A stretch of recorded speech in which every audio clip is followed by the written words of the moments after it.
This episode is pretty chill as I mostly work on Legion and trying to get better potential on my current equips. With another week of Lotus done, I purchased the Absolab Bandit Cape. After transferring it from the Zakum Cape, I started to cube.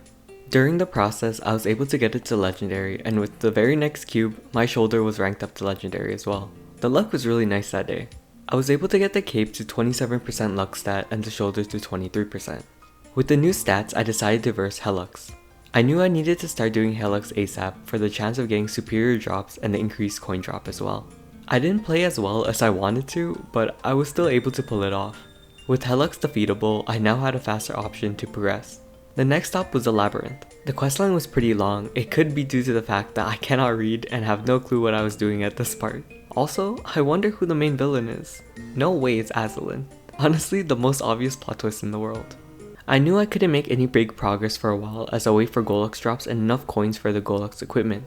So the next step was 5k Legion. I bought a lot of character slots and the grind begins. The newer characters and the ones that got updated very recently were blessings because the damage and mobbing capabilities were wild. The older classes, you can start feeling their age because training them took a bit longer than I wanted. Most of the characters I leveled used the same route to train, so here's a little guide to level 140. I had previous Link skills and Legion, so my experiences might differ from yours if you use the same route. Starting at level 10, if the character can gain XP out of their starting zone and don't need to do required missions to get second job advancement, I started flaming mixed golems until around level 23. I then move on to Baby Boulder Muncher until level 30.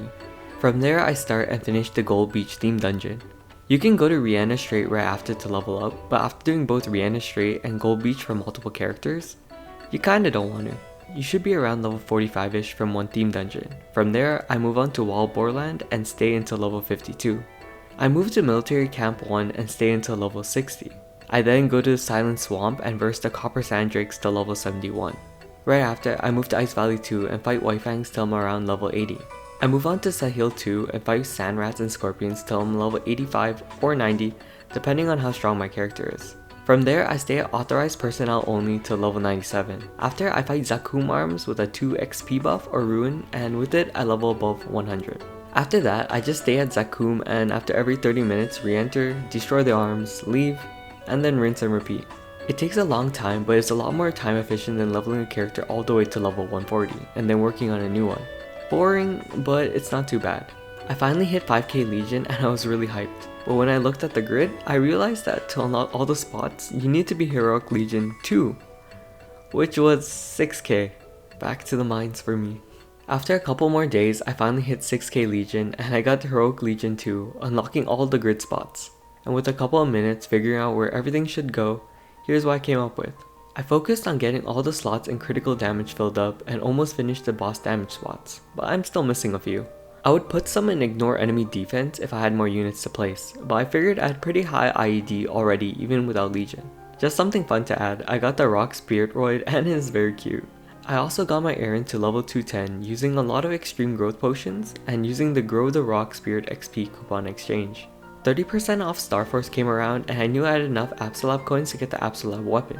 It would be the last piece of Absolabs I need and I could potential this one. So I started to Starforce the Fafnir Risk Holder. I wanted to get to 21 Starforce so I can have a 20 Starforce Absolab weapon, but I forgot how much it costs to actually Starforce it to that level. With funds being low, I decided to stop and not risk it. I did get it to Legendary, but I went through a lot of cubes to get a potential that I actually liked. Some of them were tempting, but I stuck with one that gave attack percent, boss damage, and ignore enemy defense. I also got enough Golux coins to purchase my first Superior Golux equip, the Superior Golux Ring. This episode is not as exciting as the last, but I think I made enormous progress with the full Legion grid unlocked and my Absolab equips gaining better potentials. With Helix being beatable, I am hoping to get some superior drops and be able to use the full superior set in the future. Another Starforce event is happening soon, so I hope to get some gains from that as well. I will probably start making some item drop accessories to increase my odds of some boss drops. The next coming episodes will be very dependent on boss drops and how well I plan. Hopefully it goes well though. Thanks again for watching and it means the world to me. See you next time.